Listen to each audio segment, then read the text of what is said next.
2019లో కోడికత్తితో వచ్చాడు, 2024లో రాయితో వచ్చాడు. ఇవన్నీ స్వార్థపూరిత రాజకీయాలు తప్ప ఏం లేదని నారా లోకేష్ గారు అంటున్నారు కదా. ఇప్పుడు కోడికత్తి రాయి ప్రజలంతా చూస్తున్నారు, మీడియా చూస్తుంది. వాళ్ళు ఏదో సోషల్ మీడియాలో పెట్టారు, దండ ఏదో గీసుకుంది ఏదో చెప్తున్నారు. మరి మీడియా చెప్తుంది, మామూలు టీవీలో చూస్తున్నాం ఏం జరిగిందో. రాళ్ళు ఎంత ఫోర్స్గా వచ్చి పడ్డాయి, ఎంత జరిగిందో తెలుసు. మరి వాళ్ళు సిబిఐ ఎంక్వైరీలు వేశారు, ఆ ఎంక్వైరీలు వేశారు, ఈ ఎంక్వైరీ, దీని మీద కూడా వాళ్ళు నచ్చిన ఎంక్వైరీ వేసుకోమనండి, వేసుకొని చూడమని చెప్పండి, ఏం జరిగింది ఏంటి తెలుస్తుంది కదా.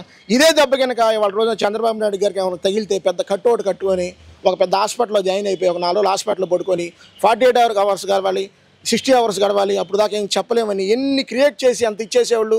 ప్రజాక్షేత్రంలో దమ్మున్న నాయకుడు కాబట్టే దెబ్బ తగిలినా కూడా చిన్న ఫస్ట్ ఎయిడ్ చేయించుకొని నా కార్యక్రమం మొదలవుతుంది, ఏ నాయకుడు నష్టపోకూడదు అన్న ఉద్దేశంతో కూడా గన్నవరం దాకా యాత్రను కంటిన్యూ చేసిన నాయకుడు వాళ్ళ రోజున ఎవరు ఉన్నారా? ఒక జగన్మోహన్ రెడ్డి గారు తప్ప. తర్వాత ఫస్ట్ ఎయిడ్ చేయించుకొని ఆ కార్యక్రమం అయిపోయిన తర్వాత గవర్నమెంట్ హాస్పిటల్కి వెళ్ళి ట్రీట్మెంట్ తీసుకున్న నాయకుడు వాళ్ళ. ఇదే కనుక జరిగితే అప్పటికప్పుడు పెద్ద హాస్పిటల్కి వెళ్ళిపోయి పెద్ద సీలింగ్ క్రియేట్ చేసేవాళ్ళు. అదేవిధంగా టీడీపీ వాళ్ళు ఏమంటున్నారు అంటే ఎన్నికల సమయంలోనే జగన్కి ఇలాంటి ఎదురు దెబ్బలు ఎలా తగులుతాయో ఇవన్నీ కావాల్సిగా కల్పితంగా అనిపించట్లేదని కూడా ప్రశ్నిస్తున్నారు కదా. మీ ప్రోద్బలం మీ ఇది లేకుండా ఇలాంటివి జరుగుతాయా? అసలు ఎన్నుపోటు నుంచి పుట్టిన పార్టీయే మీది. నటాసింహ నందమూరి తారకరామ గారిని ఎన్నుపోటు పొడిచి జనంలో లేకుండా చేసిన అలాంటి లక్షణాలతో భేదం పడిన నాయకులు ఉన్న పార్టీ మీది. చంద్రబాబు నాయుడు గారి చరిత్ర, నీచమైన రాజకీయాలు, ఒక వేశ్య కన్నా హీనమైన రాజకీయాలు వాళ్ళవి. వాళ్ళ ప్రజలు ఎవరు ఉపేక్షించి చెప్పడం లేదు. చంద్రబాబు నాయుడు గారేంటో లోకేష్ గారేంటో అందరికీ తెలుసు. వాళ్ళ రాజకీయాలు ప్రతి ఒక్కళ్ళు చూస్తున్నారు.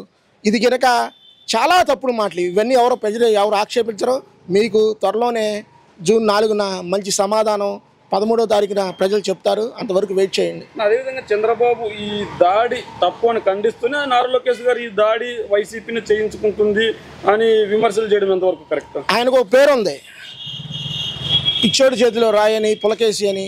మరి మరొక్కసారి అలాంటి ఒకసారి ప్రూవ్ చేసుకుంటున్నాడు. ఆయన మధ్యకి తీయగుంటుందో లేదా పుల్లగుంటుందో కూడా తెలియని నాయకుడు. ఆయన ఒక నాయకుడు. ఆయన గతంలో ప్రజాక్షేత్రంలో గెలవలేదు, ఏదో అడ్డదారిని మంత్రి అయ్యాడు.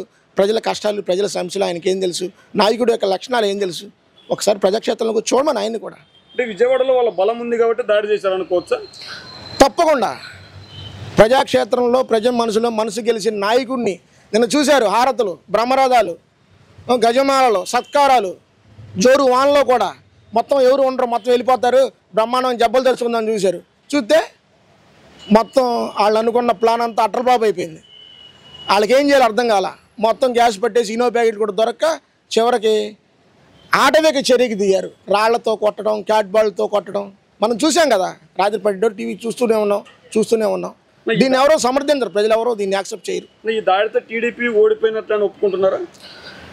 ఈ దాడితో టీడీపీ ఆల్రెడీ మానసికంగా ఎప్పుడో ఓడిపోయింది.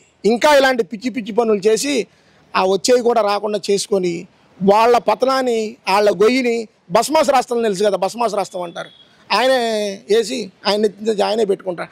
అలాగే ఈ పిల్ల చేష్టలో మరి 40 years ఇండస్ట్రీ అన్నారు చంద్రబాబు నాయుడిని, 14 సంవత్సరాలు ముఖ్యమంత్రి. మరి ఈ అటవిక చర్యలు చేస్తేనో లేకపోతే ఈ దొడ్డిదారిన ఏదో రకంగా ఎలాంటివి చేస్తే ముఖ్యమంత్రి అయిపోవచ్చు.